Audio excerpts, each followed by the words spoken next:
Hello everyone, it's your girl, HippDipps&GreenEyes. Today's video is going to be a healthier version on cinnamon buns. Please like, comment, and subscribe for more, and let's get into the video.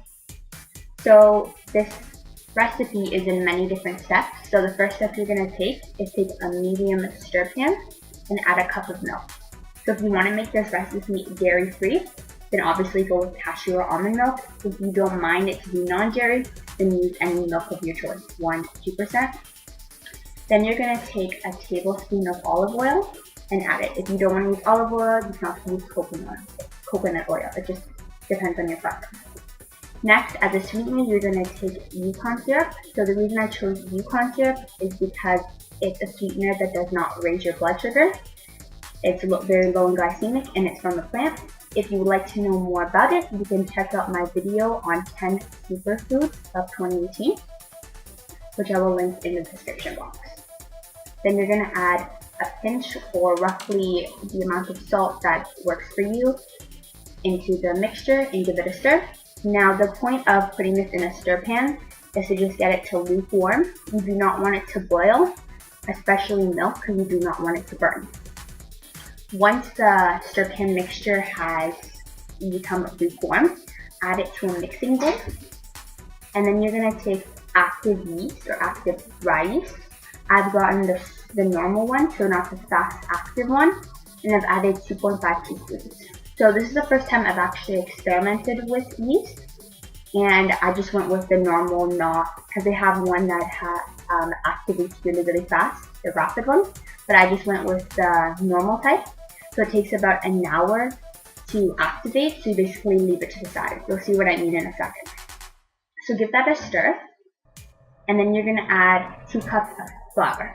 So now when you're making these, you have to choose a type of flour. So I was experimenting with different types of flours, and when I used, for example, I tried it with buckwheat flour and it didn't work. I tried it with a couple other flours and it didn't turn out the best.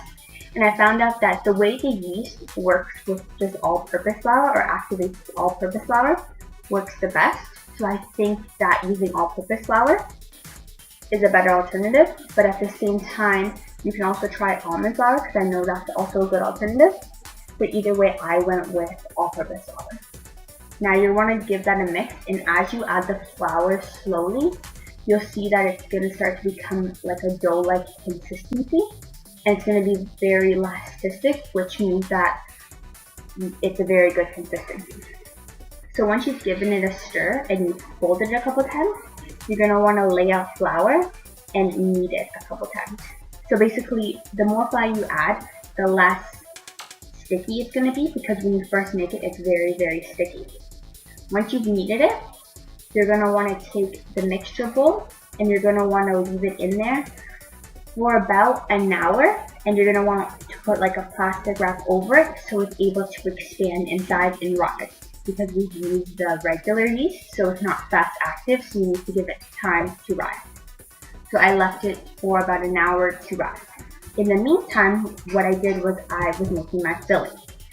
So for this filling, you're going to need 2 separate cups, one for dry and one for wet. Basically, I took 2 or 3 tablespoons, depending on how sweet you would like it, and I added that to one of my bowls.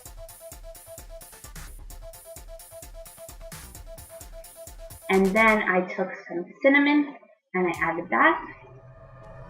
Now you need a fairly lot of cinnamon, like I added very little here, but you're going to need a lot more when you're actually laying the dough out. So either way, that is your dry bowl. Then for the next bowl, what you're going to do is you're going to take olive oil. That's going to be your type of oil. And I realized once I was laying out the dough that I needed more than 2 tablespoons or 1 tablespoon that I added. So I would say the amount I did here, double it, because I did add more when I was rolling the dough out. And so I've also mentioned this product in my superfoods video. It's basically honey mixed together with matcha powder, making it a healthier version. And because it's honey, it's also not a refined sugar. So that's why instead of refined sugar, I use coconut sugar for the dry mix, and for the wet mix, I use matcha honey. And those are my 2 filling. So one's the liquid, which is just oil and matcha powder, and the other one is cinnamon and coconut sugar. As we're still waiting for the yeast to activate in the dough, I decided to make my glaze. So I took 1/3 of a cup of coconut sugar, and then I took cashew milk. This is the cashew milk I use throughout, which is unsweetened. And I added 1 to 2 tablespoons of that, I think it was 2, to make like a glaze. So typically the type of glazes you see on cinnamon buns are white, but the reason they're white is because they are very refined. I find that this one, it isn't refined, but it's still sweet and adds a little bit of moisture to the cinnamon bun. So it is like a dark brown, but I like it as a sweetness. So since that's very sweet, I had the idea to do something savory with it. Not really exactly savory, but something a little bit less sweet.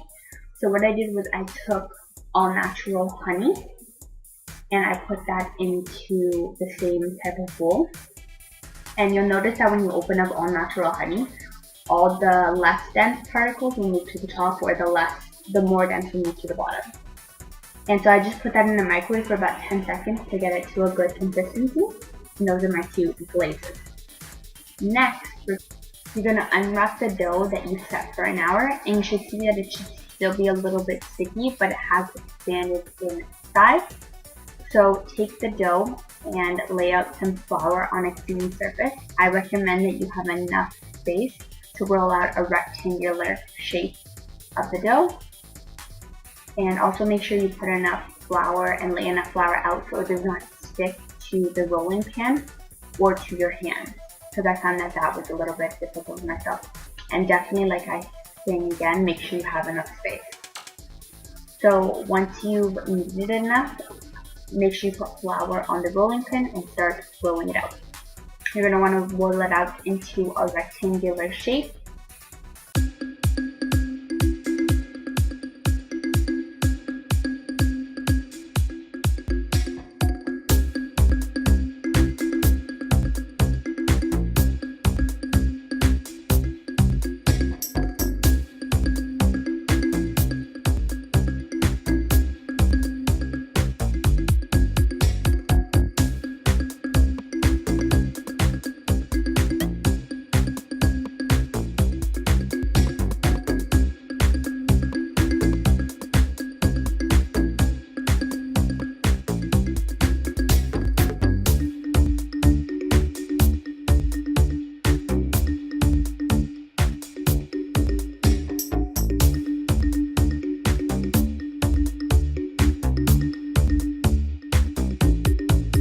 Once you've rolled it out, take the 2 types of filling you made and spread it out. So the olive oil and matcha powder, and the coconut sugar and honey. Then to top it off, just take some cinnamon and spread that all over the dough. Once you have done that, the most crucial part of making cinnamon rolls comes along, which is rolling it. So rolling it, you have to be very gentle and making sure that when you go along, you're making sure it's even and you're not going too far on one side and not enough on the other. So it's got to be equal, like a line. If you want to take the rolling pin and like lay it beside the parts that's being rolled, it also helps. But once you roll it out, you're going to take a sharp knife and you're going to try to cut it.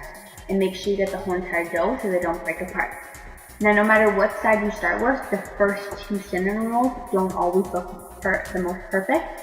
I find the middle ones look the most perfect, and no matter what you do, you're probably going to have 1 or 2 cinnamon rolls that look a little bit ugly.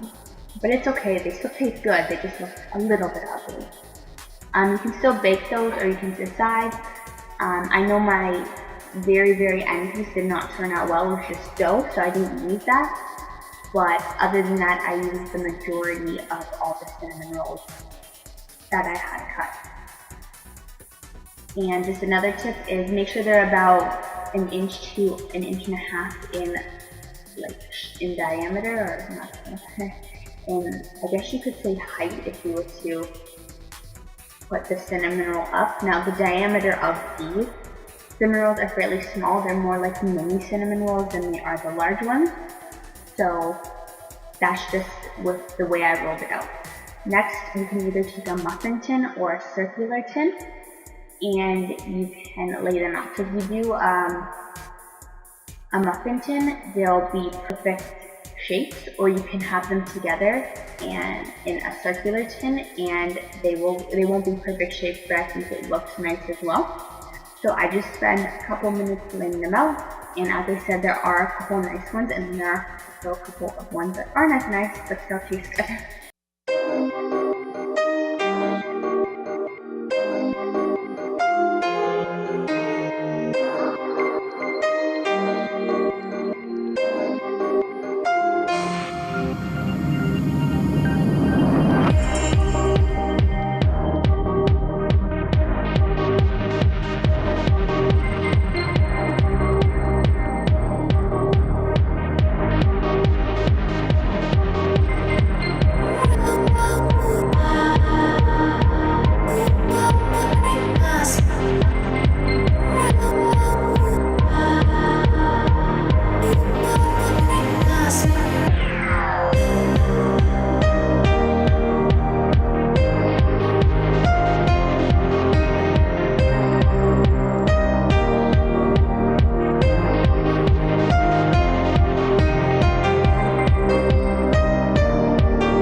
So once you've placed them the way you like in the tray, you're going to put them in the oven at 350 degrees for about 30 minutes or until they're golden brown.